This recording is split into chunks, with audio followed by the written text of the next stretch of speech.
Katika kuimarisha sera ya diplomasia ya uchumi, serikali ya Tanzania kupitia Wizara ya Mambo ya Nje na Ushirikiano wa Afrika Mashariki imeendelea kuwawezesha wananchi wake kunufaika na mafunzo ya kiuchumi kutoka mataifa jirani.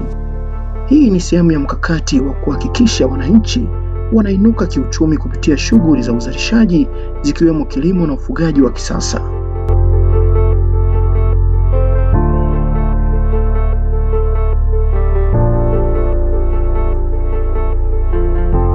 Wafugaji zaidi ya 30 kutoka mkoani Geita wamepata fursa ya kutembelea nchini Uganda kwa lengo la kujifunza mbinu bora za ufugaji wa kisasa.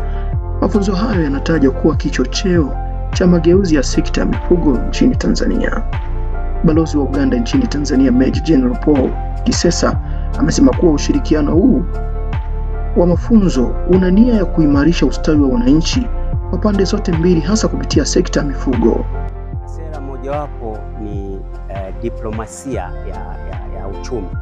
Kwa hiyo hapa tunachokitekeleza kama ubalozi, tunatekeleza hiyo sera ya diplomasia ya uchumi, na ndio maana nikaweza kuongea na wakuu wa mikoa mbalimbali, na kwa bahati nzuri mkoa wa Geita umeitikia, na mshukuru sana huyo mkoa wa mkoa. Lakini na mikoa ambayo imesalia, ambayo nimeshafanya mazungumzo nao, wangefanya utaratibu tu kuwatafuta hao wakulima waweze kuja na kuendelea na mafunzo haya mazuri kabisa ambayo kwa ujumla tunapata bure. Wapi hapa duniani unaweza kupata mafunzo bure ya namna hii?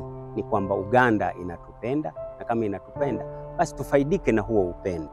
Kwa hiyo unapomwezesha mtu mmoja mmoja katika sera hiyo, ina maana unamfanya mwananchi huyo kuchangia katika pato la taifa. Kwa hiyo ni muhimu, na kwa sababu sera inasema hivyo, basi na sisi ndio kama ubalozi tulivyojaribu kuongea na wafugaji na wakulima wa hapa, wakatueleza mambo wanayoyafanya, na baadaye toka ofisini tukatuma watu kwanza kujiridhisha kwamba kinachofanyika ni kweli, na kweli wamefika hapa. Kwa hiyo ni sera ambayo inanisukuma nifanye hivyo, na ni sera ambayo inatusukuma sisi mabalozi wote, sio hapa, kuhakikisha tunaitekeleza.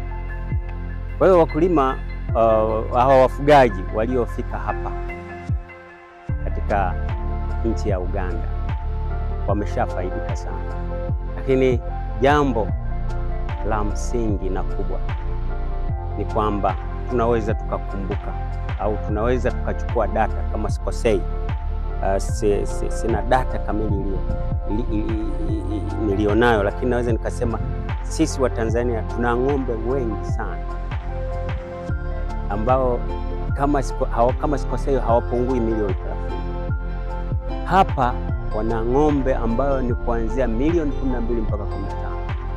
Lakini nadhani katika mashamba yao mliotembelea kwa huyu mzee, mmeona jinsi gani yeye wanyama wake walivyo wanene, ukilinganisha na wanyama wetu kule mtu anapokwenda kuchunga. Wamekonda, yani unaweza ukasema hawana uelekeo. Ukimchinja, ukitoa ngozi na pembe na nini, anaweza akabakia kwenye kilo 90. Utafikiri uzito wa binadamu. Lakini hapa ng'ombe anakwenda mpaka kilo 400. Ukimchinja, ukitoa nini na nini, unaweza kubakiwa na kilo 250 mpaka karibu 300. Kwa hiyo ni faida, ni kunyanyua uchumi kwa huyo mfugaji. Lakini isitoshe mambo ambayo wakulima wafugaji ambao wametoka Tanzania wameona, kwanza mojawapo ni kupunguza magonjwa ya wanyama ambayo wameshajifunza jinsi gani watakaporudi kule Tanzania wanaweza wakafanya hivyo. Katika ziara hiyo ya mafunzo, wafugaji walitembelea mashamba ya kisasa ya mifugo ambapo waliona namna teknolojia ya ufugaji inavyotumika kuongeza uzalishaji. Hivyo ndivyo tunavyodhibiti kupe kwenye mifugo yetu. Our Ministry of Agriculture and Animal Industry in Uganda, Wizara yetu ya kilimo na mifugo estimates that 70% of the cows which die in Uganda, inakisia kwamba 70% ya ng'ombe wanaokufa nchini Uganda killed by ticks. wanauliwa na kupe. Some of the ticks are so small, so small. Baadhi ya kupe ni wadogo sana. They are like 3 grains of sugar. Yani mwili wake, muonekano wake ni gramu 3. But that tick, lakini yule kupe, especially the brown ear tick, hasa hawa brown ear tick, yani tick wale wa rangi kama sukari, will cause a fever, watasababisha homa so high, homa kali, that it will kill that big cow, na watamuua yule ng'ombe kubwa uliyomuona pale. Now, we are told that the Tanzanian government, naambiwa kwamba serikali ya Tanzania building these structures for the people to their cows. Wanajenga majosho kwa ajili ya kudhibiti magonjwa ya mifugo. If you are nearby there, please take advantage of this. Kama upo katika yale maeneo wanakojenga yale majosho, tafadhali sana tumia hayo majosho kudhibiti magonjwa ya mifugo. This is the best mode of healing and controlling this.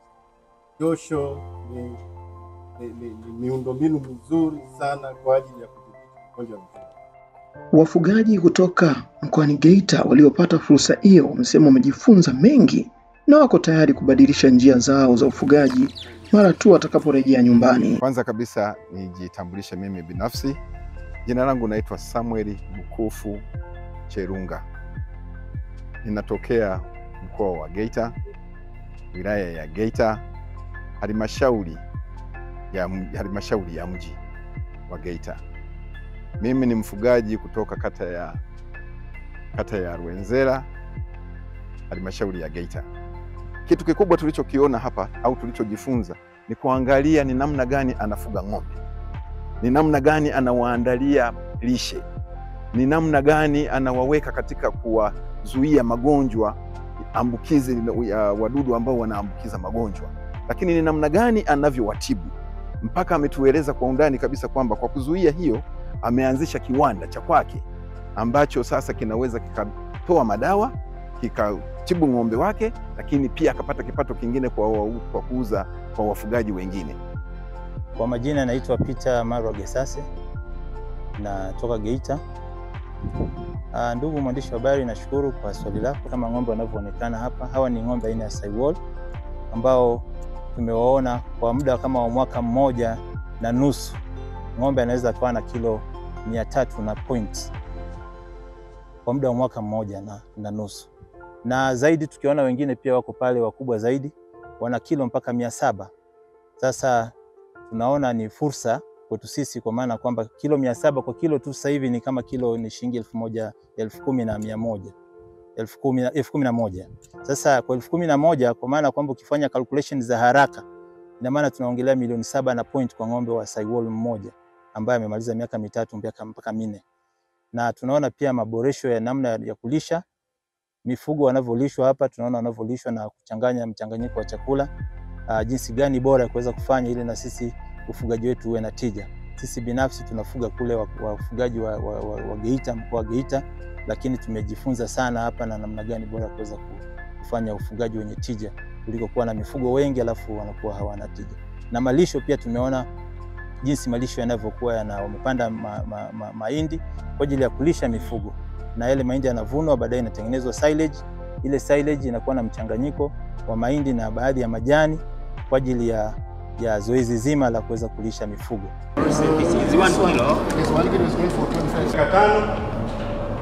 Kwa ajili ya damu kutiririka.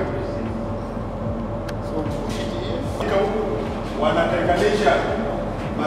Mafunzo haya yanakuja wakati ambapo Tanzania inasisitiza matumizi ya maarifa ya kisasa katika kilimo na ufugaji ili kuondokana na ufugaji wa mazoea usio na tija.